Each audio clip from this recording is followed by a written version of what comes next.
За энэ удаагийн хичээлээр квадратуудын ялгуурын томьёо буюу энэ томьёоны хэрэглээний тухай заана. За аливаа томьёо гэдэг бол эндээс ийшээ биелдвэл мөн адилхан эндээсээ ийшээ биел. Өөрөөр хэлэх юм бол ийм байна гэсэн үг.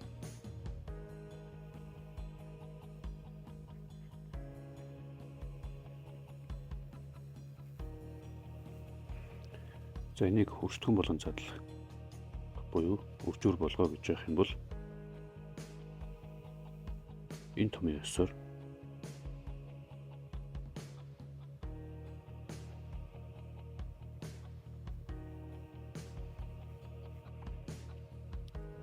ийм бол өөрөөр хэлэх юм бол А-гийн оронд X байгаа, B-гийн оронд Y байгаа гэсэн үг. Тэр томьёосоор бол А-аас B-г нь хасах юм байна. Дараад нь А дээр нь B-г нэмээд өржүүлдэг байна. За тэгэхээр А-гийн оронд X байгаа. Тэгэхээр тэр X-с нь B-г нь хасна. Дараад нь X дээр нь Y-г нэмдэг юм.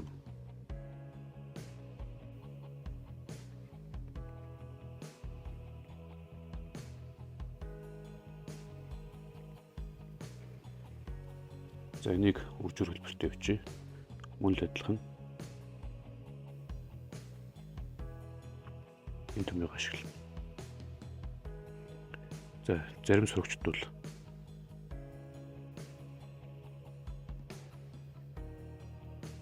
ингэж шалгадаг. За энэ бол маш буруу зүйл.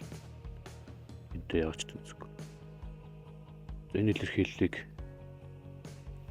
энэ томьёогоо ашиглаж задлахын тулд тэгэхээр яг энэ томьёоныхон энэ хэлбэрт нь оруулах хэрэгтэй. Энэ хэлбэрт нь оруулахын тулд 4x квадрат гэдгийг 2x-ийн квадрат гэж үчих хэрэгтэй. Дараад нь 9-ийн квадрат гэдгээ 3-ыг өрчих нэмийн квадрат гэж үчих хэрэгтэй. За энийг зэргийн чанар утсан хүмүүс бол шууд ойлгож явах хэрэгтэй. Хэрвээ ойлгохгүй бол зэргийн чанартай хичээлтэй техникс үзээрэй. За ингээд харах юм бол А-гийн оронд энэ байгаа юм байна. B-гийн оронд нь энэ байгаа юм байна гэж ойлгоо. За ингээд өчвөл томьёосоор А-гаас B хасна. А гэдэг нь 2x байгаа. Энээсээ B буюу 3m хасна. Дараад нь А дээр А-гийн оронд 2x байгаа. Тэгээ B-гийн оронд нь 3m.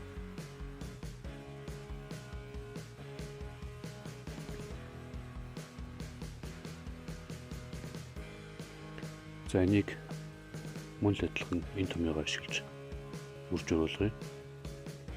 За ингээхийн тулд А-гийн квадрат гэж явах хэрэгтэй. Тэгэхээр энийг А-гийн квадраттай тааруулахын тулд ингэж үчихэд. Харин 1 гэдэг бол өөрийнхөө квадраттай тэнцдэг учраас 1 гэдэг доо 1-ийн квадрат гэж чинь тэгвэл B-ийн оронд 1 байгаа болж таарна. За энийг нэг удаа бичье. За ингээд томьёосоор А-гаас B-г нь хасна. А-гийн оронд 4c байгаа. B-гийн оронд 1 байгаа. За дараад нь А дээр А-гийн оронд 4c байгаа. B-г нь 1.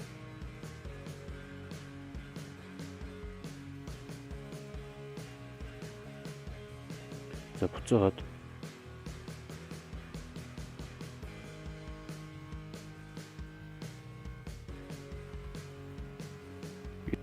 энэ өржүүрийг нийлбэр хэлбэртэй бичээ гэх юм бол олон гишүүнтийг олон гишүүнээр өржүүлэх дүрмийн дагуу шүүмжлэн өржүүлээд нэмж болно.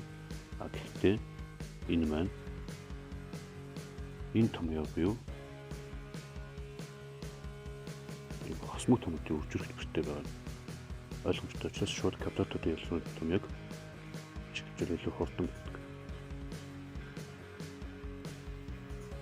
За А-гийн оронд 4x байгаа юм байна.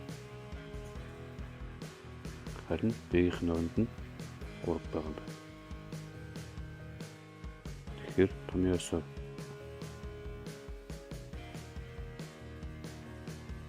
А 4x байгаа.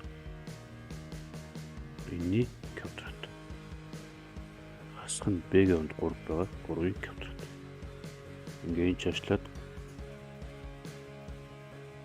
4x-ийн квадрат буюу 4-ийн квадрат x-ийн квадрат байх ёстой. Тэгээд хасах нь x ингэж задлаа. За зарим сурагчдууд шууд ингэж алддаг. Ингэнгүүтээ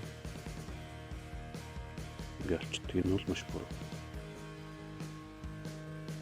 Энэ томьёосоор бол хасагдагчийн квадрат байх ёстой. Хасагдагч буюу энэнийх нь квадрат байх ёстой. Тэгэхээс биш энд байгаа хэсгийнх нь квадрат гэж үзэж үзэх болохгүй. Хасагдагч буюу энэний квадрат байх ёстой. За энэний квадрат гэдэг бол заавал хаалтанд хэрэггүй бол лодлох шиг юм шууд буруу болтгоо.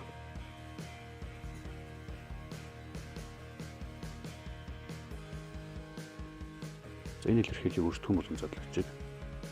За энэндээ энд байгаа томьёог ашиглах гэхээр хоёул нийлбэр хэлбэртэй байгаа шиг харагдаад зарим хүмүүсд толгойноо бэрддэг. Гэхдээ нэмэгдүүний байрагслалт нийлбэрийн чанар өөрчлөгдөхгүй гэдэг дүрмийн дагуу энэ хоёрын байрагсалж болно. Энэ хоёрын байрагсвал урд тэмдгэнүүд нь яг шинэ дагаж цалгатанд хүрэх юм л n-ээс хасах нь n болно. За ардтал нь бол m дээр нэмэх нь n болно. За мөн л адилхан энэ томьёог ашиглах гэхээр зөрүү томшилт хийж магадгүй. Тэгвэл энэ хоёрын байрагсалж болно. Нэмэгдүүний байрагслалт нийлбэрийн чанар өөрчлөгдөхгүй. Тэгэхээр за уртлын хэвээр байгаа ардлих дээр нь n дээр нэмэх нь n гэж болно. За одоо энэ томьёог ашиглаж болохоор байна. Тэнгүүл n квадратаас хассан n квадрат болно.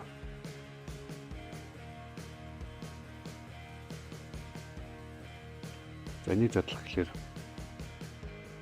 мөн л тэмдгүүд нь хойлоо хас тэмдэгтэй очиж түншиг авчиж болно. За тэгвэл эхний өрчтгөн буюу энэ хэсгээс нь хас тэмдэг алхнаас авъя. Тэгвэл хасах x-ээс хасах тэмдэг гарчаар x болно. Хасах y-ээс хасах тэмдэг гарчаар нэмэх y болно. Арай өрчтгөн хэвээр байж байна.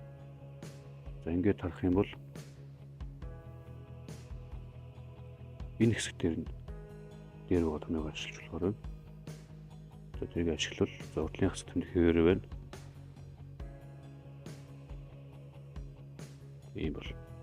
За хасах хаалтаа задлах юм бол хасах x квадрат нэмэх y квадрат болно. За энэ чаашлаад y квадратаас хасах x квадрат болно.